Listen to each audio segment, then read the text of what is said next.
Nagyon sok szeretettel köszöntöm kedves vendégeinket a könyvtár minden munkatársa nevében. A mai délután különlegessége, hogy nem csak könyvbemutatóra, hanem kiállítás megnyitására is hívtuk és vártuk Önöket. Mindez azért is alakulhatott így, hiszen az író, költő és az alkotó ugyanazon személy, és az írásai többnyire visszaköszönnek az alkotásaiban. Nagyon sok szeretettel köszöntöm mai kedves vendégünket, Péternyi Gabriella, irodalmi díjadíjas írót, életműdíjas költőt, festőt.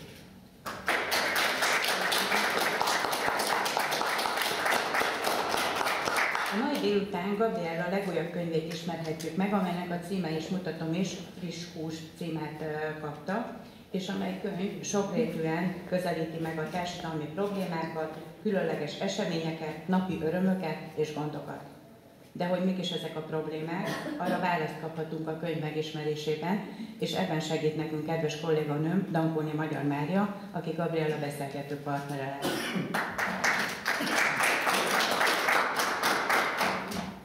A könyvbemutatón közreműködik Élner Erzsébet, sok szeretettel köszöntöm,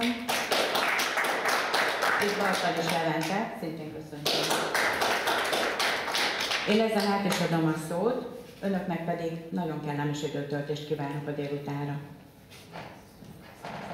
Én is sok szeretettel köszöntöm kedves vendégünket, Péternyi Gabriellát, aki igen sokszínű alkotó, író, költő, festő és illusztrátor. Alapító tagja a Kazincbarcikai Kazinczy Művészeti Klubnak, valamint a Székesfehérvári Magyar Alkotók Nemzetközi Egyesületének. Kérlek, mutatkozz be néhány szóval, hol születtél, hol élsz most? Miskolcon születtem, Kurityán nevű kis községben nőttem fel, és 40 évig laktam Kazincbarcikán. Ennek köszönhető a Kazincsi Klubhoz való kötődésem, és 2 éves Sajóládon élek. Megkaptad a Magyar Alkotók Nemzetközi Egyesületének életműdíját, ahogy említettem az előbb is. Mesélnél nekünk erről a kitüntetésről, illetve az Egyesületben betöltött szerepedről? Hát ennek az Egyesületnek az alapítvány tevője így közt ott voltam. 13 ember kellett ahhoz, hogy ez az Egyesület létrejöjjön, és a vezető felkért rá, hogy én legyek az egyik. Itt elég sok társadalmi munkát végeztem, és különböző antológiákban, magazinokban alkotásaim jelentek meg, novellák, versek, festmények, és ennek az elismeréseként kaptam meg ezt a díjat. A Kazinczy Művészeti Klubnak nem csak alapító tagja vagy, hanem titkára és rendezvényszervezője is, valamint egy díjjal is elismerte alkotói tevékenységedet ez a klub. Kérlek, mesélj nekünk erről is, hogy milyen díjat kaptál tőlük. Hát a Kazinczy Klubban itt van az elnökasszonyunk, ez Pákita Sorsolya. Ővele szorosan együttműködünk, nagyon jól tudunk együtt dolgozni, és pár évvel ezelőtt az előző elnökünk elhunyta után együtt beszéltük ezt meg, hogy létrehozunk egy díjat. Akkor még én úgy gondoltam, hogy mi ne kapjunk ebből a díjból, csak a tagjaink, akiket megszavazunk, akiket a tagság megszavaz, de végül is többen felvetették azt, hogy mivel én vagyok a legaktívabb tagja a klubnak, én vagyok a mozgatórugó, hogy akkor el kellene ismerni, és Orsika így döntött, hogy kivételt tesz, és ezzel lepett meg a mostani antológia bemutatónkon, hogy én kaptam meg ezt a díjat, amit én nagyon-nagyon nagyra becsülök. És még mindig nincs vége a civil szervezetek sorának.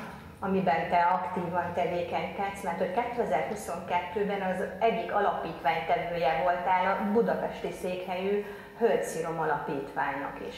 Mi célból hoztátok létre ezt az alapítványt? A Hölgyszírom Alapítvány az arra hivatott, hogy kizárólag női alkotókat fogad be, és egész országba elterjedt.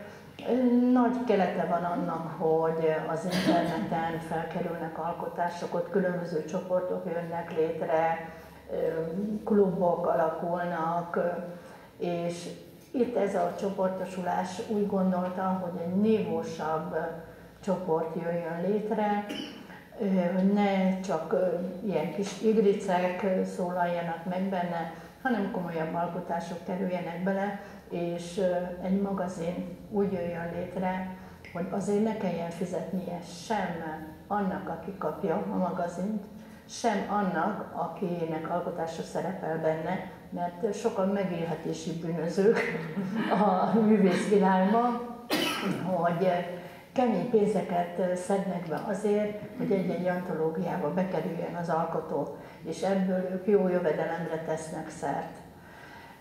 Nem mindenkinek áll módjába ezt megfizetni, és mi úgy gondoltuk, hogy egy nívós lapot adunk ki, 28 lapból fog állni ez a magazin, és a reklám lesz az, ami el fogja tartani a magazin, hogy reklámfelületet fogunk biztosítani, és azt abból a honoráriumból tudjuk kérni a magazint, amit ingyenesen akarunk országosan terjeszteni, hogy ez arra érdemes alkotók be tudjanak mutatkozni.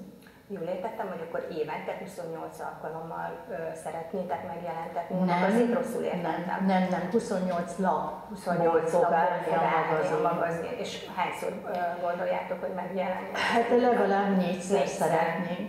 4-szer, akkor negyed évente. Igen, negyed évente lehetőséget adtok arra, igen, hogy bekerüljenek az alkotások is, illetve bemutatni egy-egy nevesebb eseményt.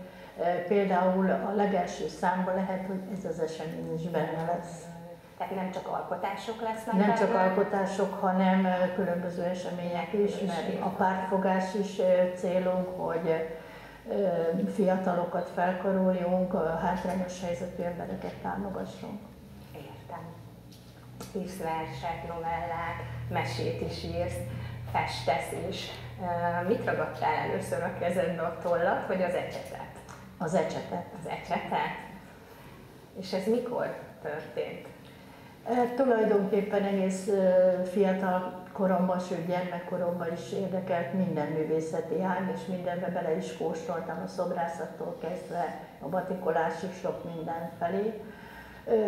Elkötelezett híve voltam már akkor is a verseknek, viszont az élet úgy hozta, hogy nem várt élethelyzetek sorozata miatt, nem erre az irányra vette a sors az életemet, és így saját készítésű kis műtárgyakba, varrásokba, ilyesmivel jöttem ki a szép iránti érzékemet, úgyhogy hosszú-hosszú időre az ecset, a toll elmaradt, és majd 2009-ben, 2008-ban kezdtem el újra festeni. Ha jól gondolom, illetve tehát hogy biztos nem jól gondolom, mert az utána néztem, ez Devecseri László 60. születésnapjára megjelenő Idő Malom című verseskötetét illusztráltad, hogy innen kezdődött, hogy újra a kezedbe vetted az ecsetet? Egy picivel hamarabb kezdődött, 2008-ban történt meg velem konkrétan 2008 karácsonyán, hogy kényszert éreztem, hogy na, akkor én most fessek. Nem is volt semmilyen eszközöm hozzá. Nem volt sem festéken, sem vásznom, semmi. A gyermekemnek még iskolai dolgaiból volt vízfesték, meg ecset, és konkrétan egy bombonos doboz belsejére festettem az első képet. És utána nem volt megállás.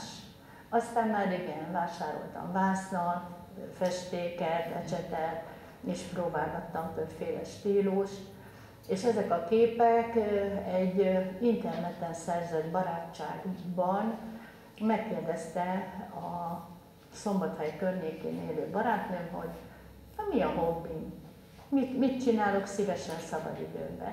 És mondtam, hogy hát festeni szoktam. Ez a Donna volt különben ez az oldal, lehet, hogy még valakinek ismerősen cseng. És mondta, hogy hát mutassak már belőle, töltsek már fel fényképet, hogy mégis mit festek. És így töltöttem fel a Donna oldalra képeket, és ő neki annyira tetszett, hogy megmutatta ezt Devecseri Lászlónak, mert hogy ő rokoni szálak kötötték őket egymáshoz, és Laci pont keresett valakit, aki majd erre az alkalomra készítsen illusztrációkat a verséhez, és a Lacinak nagyon megtetszett a stílus.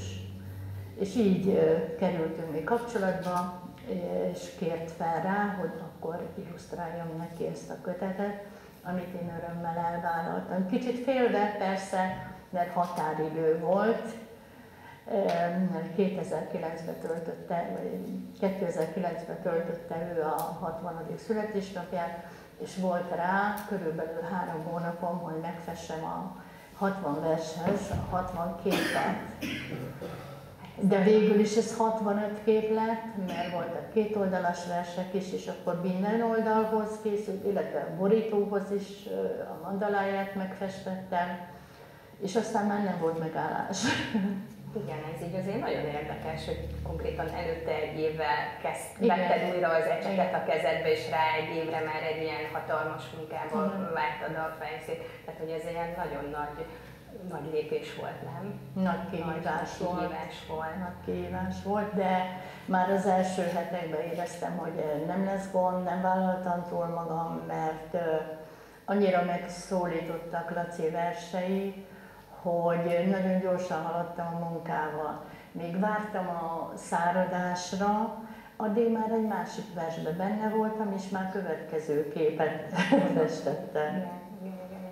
Saját verseidet is illusztrálod, saját verses köteteidet is illusztrálod, illetve költőtársaid megjelenő köteteit is illusztrálod. Előfordul, igen, ilyen is, hogy volt olyan költőtárs, akinek könyvét illusztráltam, volt akinek, például az Orsival lemezt jelentettünk meg, a Szikra Alapítvánnyal, ott a lemezborítóra ment rá egy képen, vagy más költőtársnak is ment lemezborítóra képen. Konkrétan úgy, hogy most egy egész kötetet illusztrálni magamnak, azt nem, de nagyon sok olyan verseny van, amihez van kép. Melyik nagyobb kihívás, amikor a saját verseidet illusztrálod, vagy amikor egy másik költő verseibe kell beleélni magad, és azt kell illusztrálnod? Igazából teljesen mindegy, mert hogyha az a vers megérint, akkor az folyik az emberből kifele. Igen, csodálatos dolog ez, amikor egyik művészeti alkotás ihleti a másikat. Úgyhogy van, amikor te illusztrálod más versét, és van, amikor a te versed ihlet meg más előadó embereket, társakat, és megzenésíti a te versedet. Úgyhogy hallgassuk is most meg a Zenélő újak című verset, amelyet Bartalis Levente zenésített meg, és ő ott most tesz nekünk elő. Amikor kikerültem az anyaországba, hogy én eltérő származom, ilyen körgésre kerültem ki akkor is, és akkor még volt egy ilyen szándék bennünk a Gabriellával, hogy együtt írtunk verseket. Ő egyet, én még egyet rá. És így megy. Na, ez a vers pont egy ilyen lesz.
ékezése.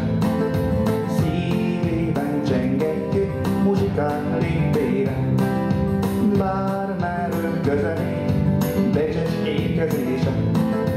Szívében csengetjük muzsikál léptére.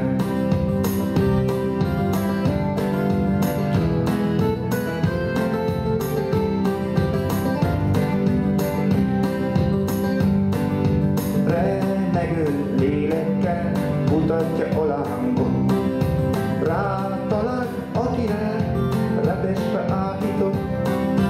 Elvárásmentesen, természet szabadon, érzelmi tűzfészek, égeni nyugalom. Elvárásmentesen, természet szabadon, érzelmi tűzfészek, égeni nyugalom. Amint csak megérzi jöttinek illatát, nem várod magára, eldobja állarcát. Mikor oda siet, korlátok lehullnak, kézen fogva egymást lassan elindulnak. Mikor oda siet, korlátok lehullnak, kézen fogva egymást lassan elindulnak.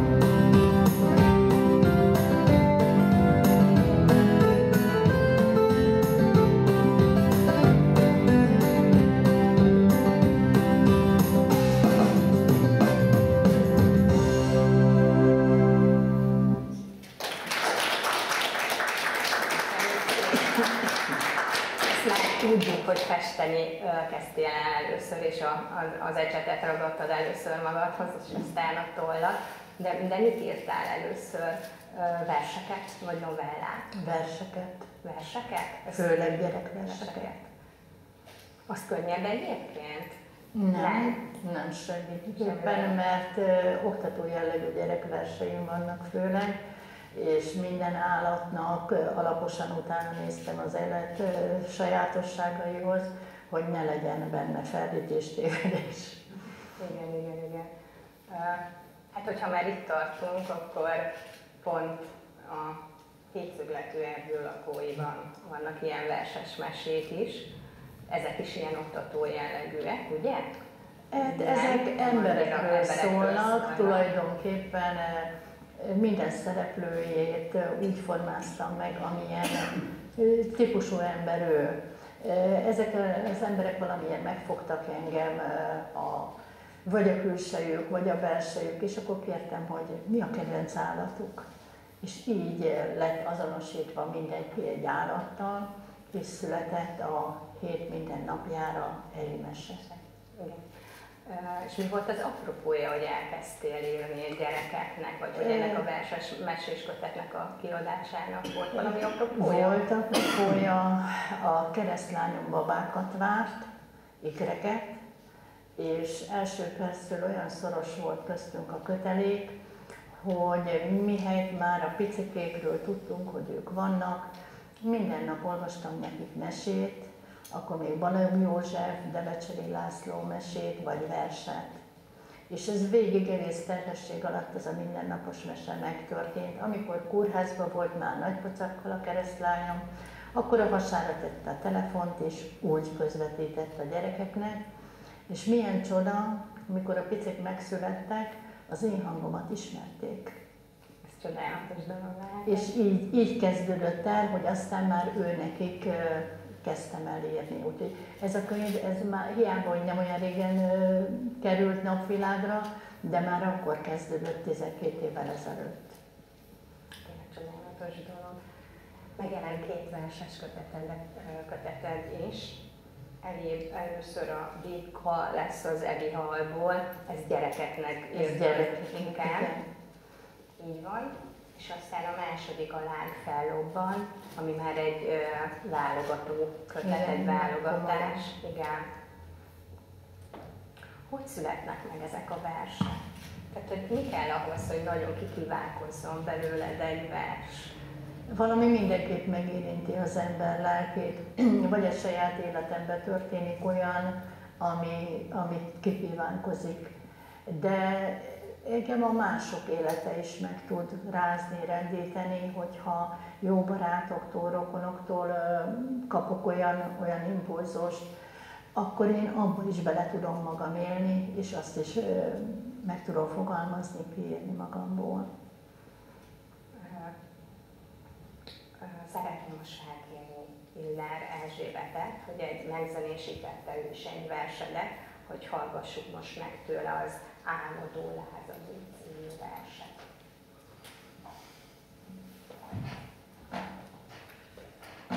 Ez a vers tulajdonképpen a megfelelési kényszerről szól, hogy ha pszichológiai szaknyelven szeretnénk fogalmazni, de nagyon egyszerű formájával találkozik már egész ifjú korában az ember, gyerekkorában is, és sajnos van, akire később felnőtt korában is jellemző, hogy annyira szeretne jól teljesíteni, és annyira keresi a másik emberek vágyát, akaratát, hogy tulajdonképpen a saját álmai, vágyai elvesznek ebben a nagy igyekezetben és küzdelemben.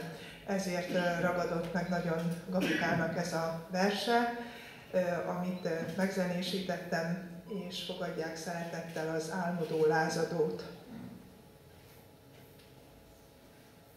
Jó volna gyereknek lenni, felnőtt életet feledni, apró lehetnék, újra másképp készülnék az útra, hey!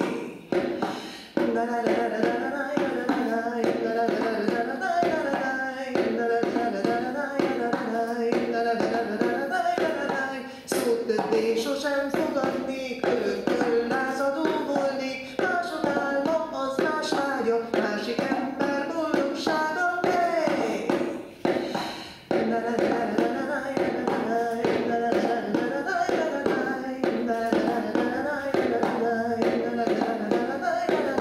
Van saját önző gondolat, vágy, ami lelkemből fakad, legyen másé okos tanács, nem baj, az száraznak kalács, hey!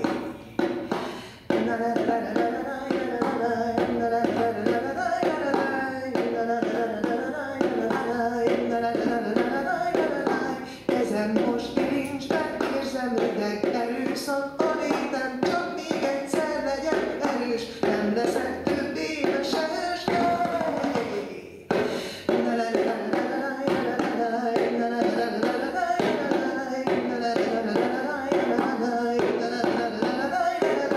csak még egyszer legyen erős, nem leszek többé mesehős,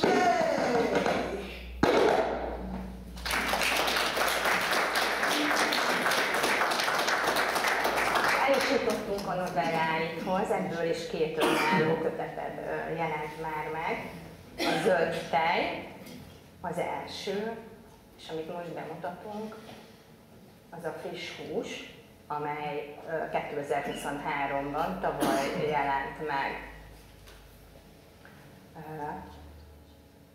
Hogy születnek ezek a novellák? Te figyeled az embereket, és úgy alkotod meg a novellát, figuráit, a szereplőket, mondjuk utazás közben, vásárlás közben.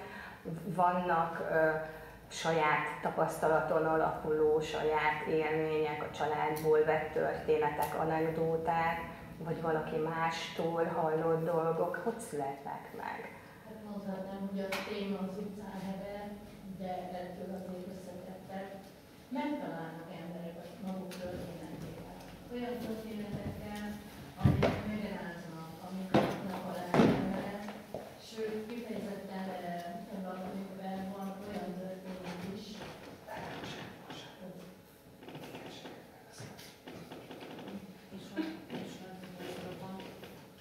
Ha odaadjuk a mikrofont.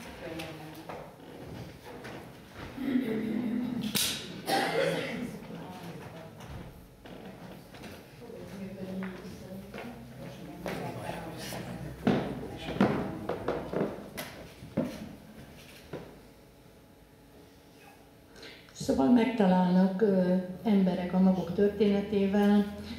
Konkrétan ebben a könyvben van egy olyan történet, amit nagyon-nagyon megrázó.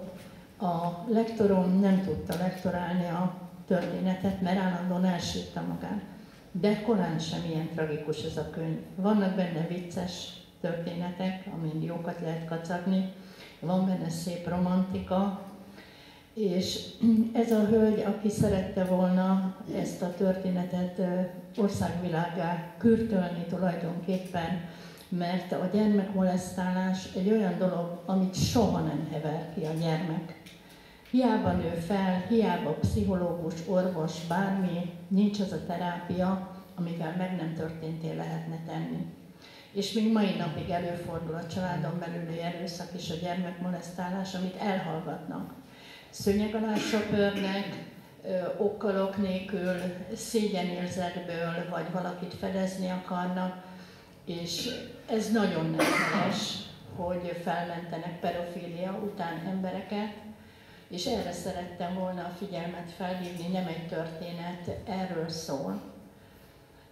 És ez a hölgy szerette volna magából kiírni, de nem bírta lelkileg ezt a traumát, viszont két hetente találkoztunk, és elmesélte az életét, ami nagyon megrendítő volt, de a végére azért pszichológus segítségével, a családi háttérrel, jó barátokkal eljutott odáig, hogy egy élhető élete van, viszont soha nem lesz az a szabad lelkű ember, amilyenné ő szeretett volna válni, és felkért engem, hogy ezt a történetet mindenképp írjam meg. És most már azért az élete szépen rendeződött, úgyhogy a történetnek is egy nagyon szép vége van.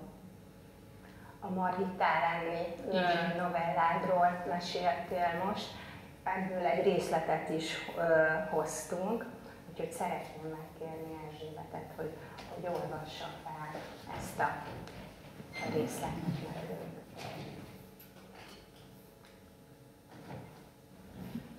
Aki megélte ezt a történetet és felkérte Gabriellát, hogy vesse papírra, más jellegű problémákban is érintve volt, ugyanis ott nem csak molesztálás történt, hanem az alkoholizmus is nagyon rányomta a bélyegét szegény gyermeknek a kicsiny korára. Margitta lenni. Írta P. Dányi Gabriella. Részlet.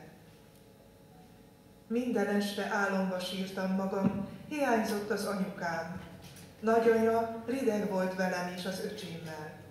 Anyukánk egyre gyakrabban maradt ki éjszakára, és volt, hogy napokig nem jött haza, de most már nagyon régen nem is kaptunk hírt felőle. Mama gyakran bosszankodott és szidott minket, hogy rosszak vagyunk. Olykor egyenesen azzal vádolt, hogy miattunk nem jön haza anyukánk. Öcsém sokat sírt, szinte állandóan szokta az ujját, amitől kisebesedett az arca. Emlékszem, kis kezét esteklően nyújtotta a felnőttek felé, hogy vegyék ölbe, de minden hiába volt, amikor szinte félresöpörték az útból. Nekem is hiányzott a dédelgetés, talán ezért, mintha csak a játékbabám lenne Petike, húztam, nyúztam.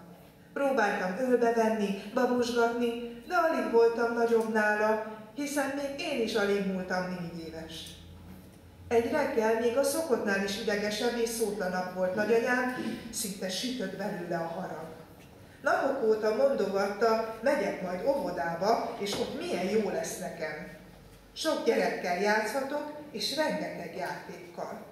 Szép új ruhát adott rám, mai napig emlékszem a fodros aljára, rózsaszín kis masnikra, amit díszítették az elejét. Öcsémre új kis ingecske és fehér rövidnadrág került. Fonott kalácsot reggeliztünk kakaóval, majd kézen fogott minket Nagyi, és elindultunk a busz megálló felé. Boldog izgalommal ugrándoztam mellette. Biztosan jó dolog lesz óvodásnak lenni, ha már az első nap új ruhát kapok.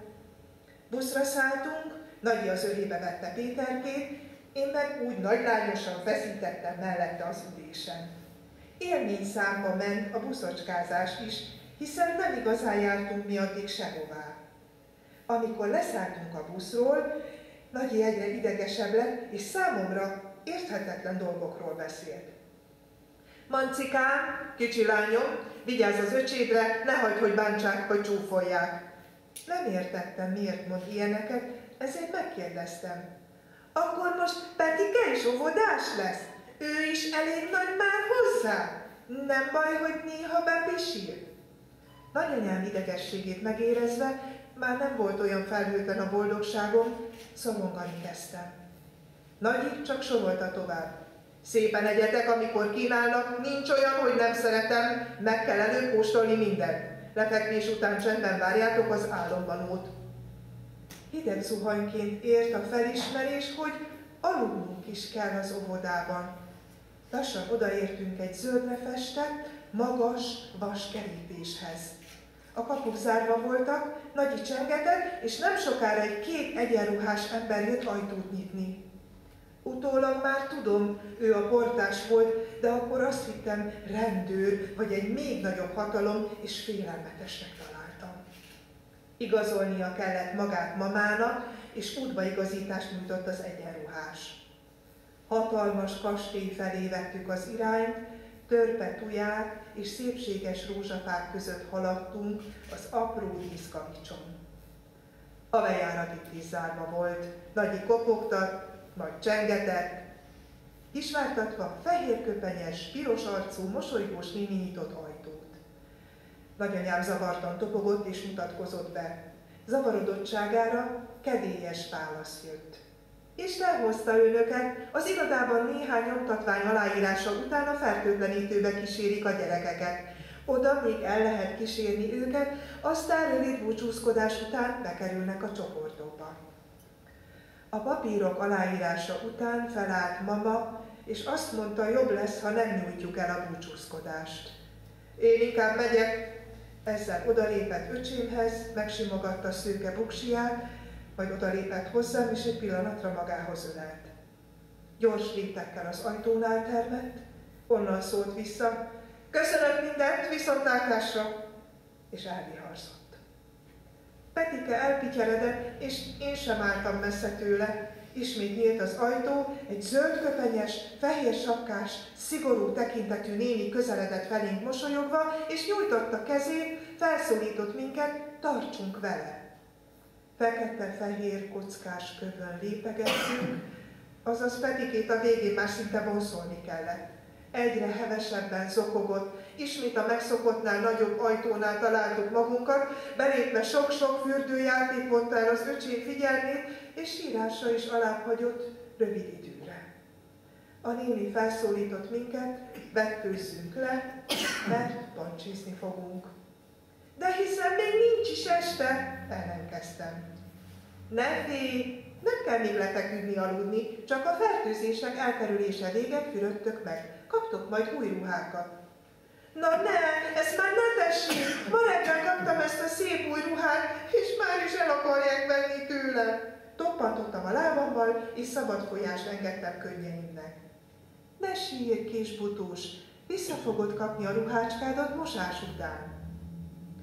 Petikének nedves lett a nadrág eleje, és árulkodó tócsa jelent meg alatta. Szorította össze lábát, és próbálta takarni lábával a baleset nyomait. Otthon ilyenkor hangos szitkozódást kapott a kis balesetért. A szigorú tekintet mögött igazán kedves ember rejtőzködött. Semmi baj, pont jókor, hiszen most legalább van ököt fürdeni, kacagta el magát a fehérköpenyes. Fura, szúrószagú folyadékkal mosdatott meg a nővérke minket tetőtől talpig. A ruhák, amikbe aztán öltöztünk, egyforma rövid nadrág és póló volt. Sóvárogva néztem a kis fodros ruhám után, hát nem vagyok én fiú, gondoltam magamba. Miután megszáradt a hajunk, gyermeksivajtól hangos termek felé kísért a nővér.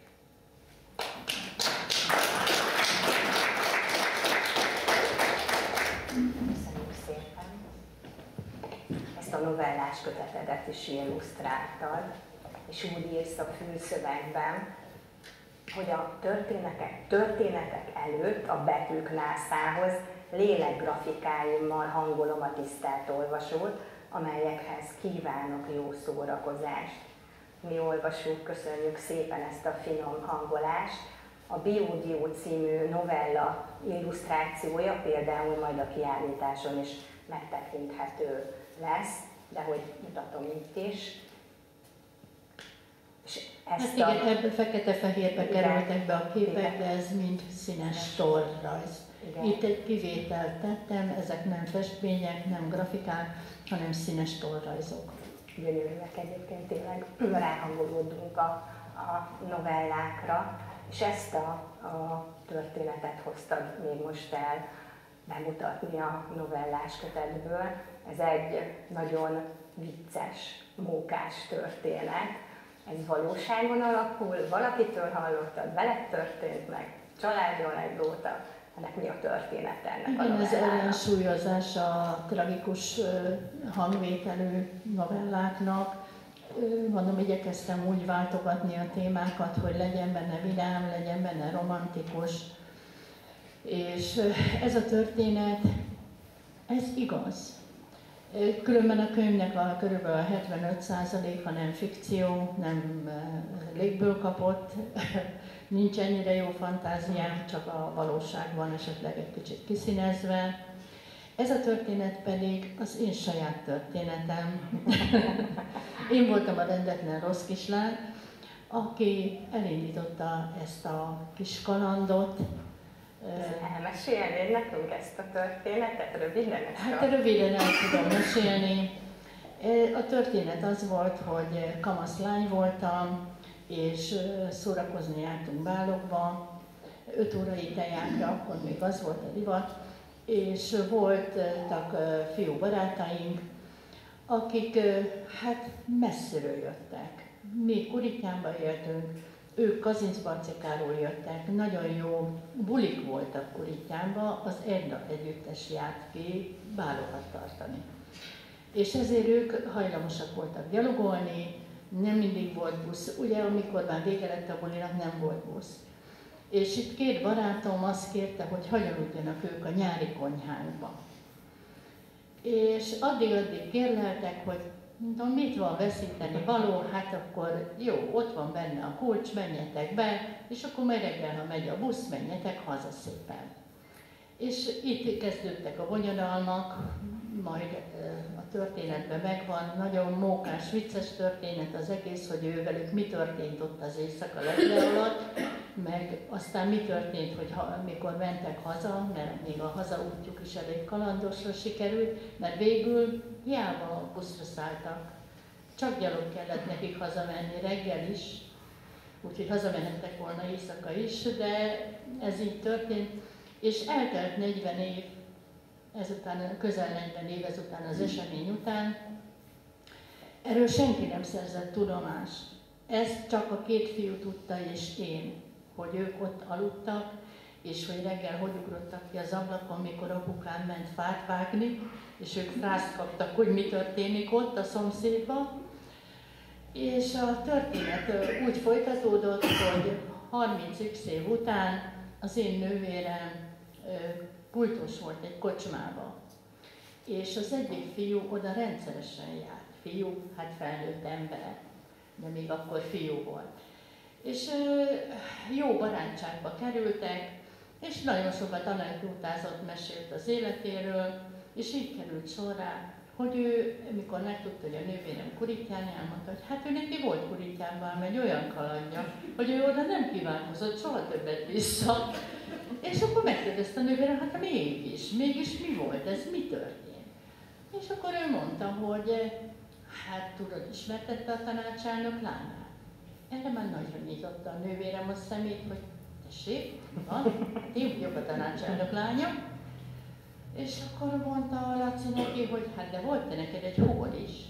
Azt mondja, persze.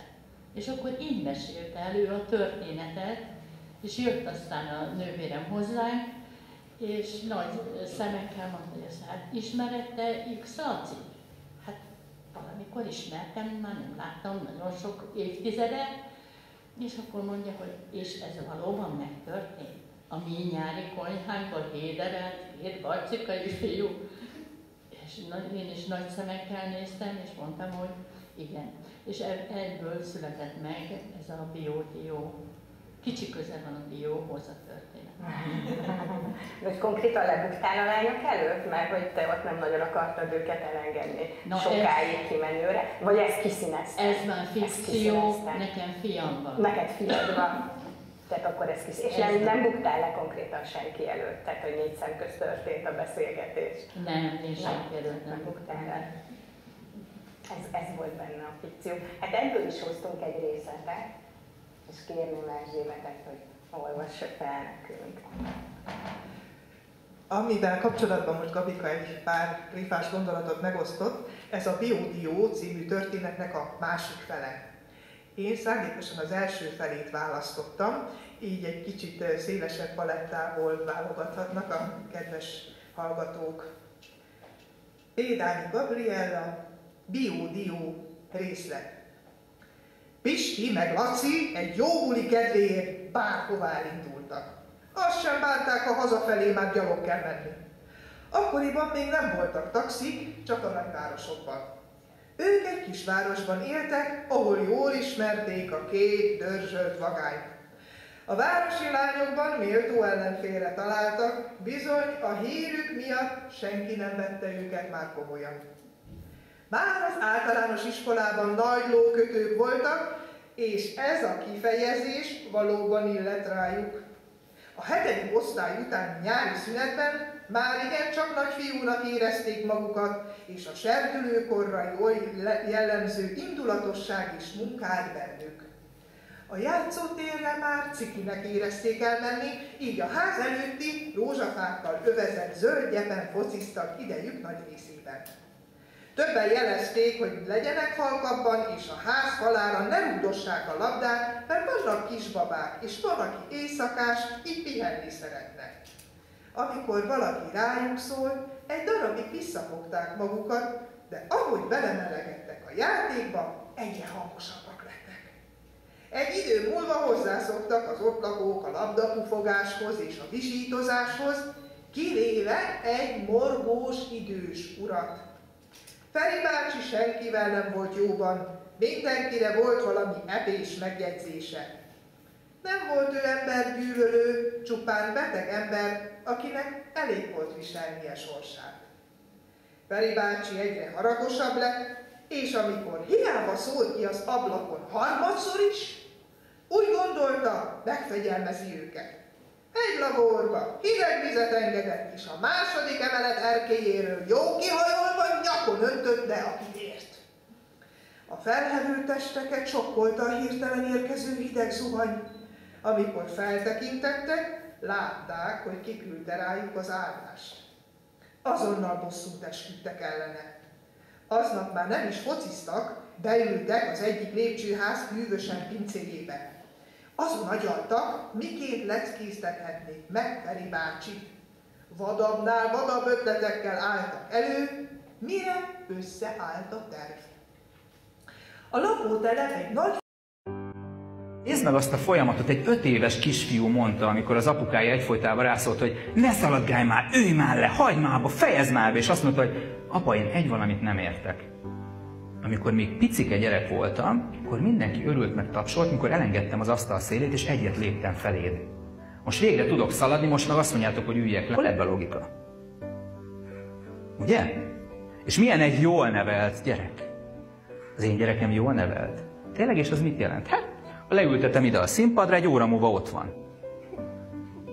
Nem, az nem jól nevelt, az egy zombi. Egy gyerek nem ül ott egy órát a színpadon. Apa, biztos lehetsz. Egy gyerek meglát egy ajtót, és akkor azt mondja, apa, ott egy ajtó, ott egy ajtó. Mi van mögötte? Apa mit mond? Semmi. Az egy ajtó, gyerek. De nem nyugszik, hát neki meg kell tudnia. Kíváncsiság van benne. Mire felnövünk, már binárisan gondolkozunk. 0 vagy 1, igen vagy nem, lehet vagy nem, és inkább nem. És 20 féleképpen megmagyarázzuk, hogy miért nem lehet. De mi van akkor, amikor egy gyerek valamit el akar érni? Mi van akkor, amikor a boltban meglát a gyerek egy nyalókát? Mi a mondat? Hogy fogalmazza meg? Hallom, valaki azt mondja, hogy szeretném. Egy gyerek ezt mondja? Nem, egy gyerek azt mondja, hogy én akarom azt a nyalókát. Erre mit mond a drága édesanyukája? Csak szeretnéd, kis csillag. Majd azt én eldöntöm, jó? Én vagyok az anyukád, hogy eldöntöm, hogy lesz neked nyalókád? Nem szarom én a pénzt egyébként. Amikor egy gyerek vágyik valamire, akkor azt mondja, hogy én azt akarom. Nekem az kell. És szépen idővel eljutunk oda, hogy lebutítjuk a vágyait, és már csak szeretné, meg jó lenne, mire felnövünk, jó lenne elutazni valahova. Hát igen. A gyerek azt mondja, hogy én elmegyek ide meg oda. Aztán mire felnő, már ő is csak szeretne. Mert amit úgy hívunk emberek, hogy nevelés, az nem más, mint idomítás. Amikor azt mondom, hogy majd én megnevelem a büdös kölyköt, könyörgöm, nézzük már meg, hogy ki érzi jobban magát a bőrében. Egy gyerek? Vagy egy felnőtt? Akkor kinek lenne kitől mit tanulnia? Nekünk lenne mit tanulnunk a gyerekektől, életből.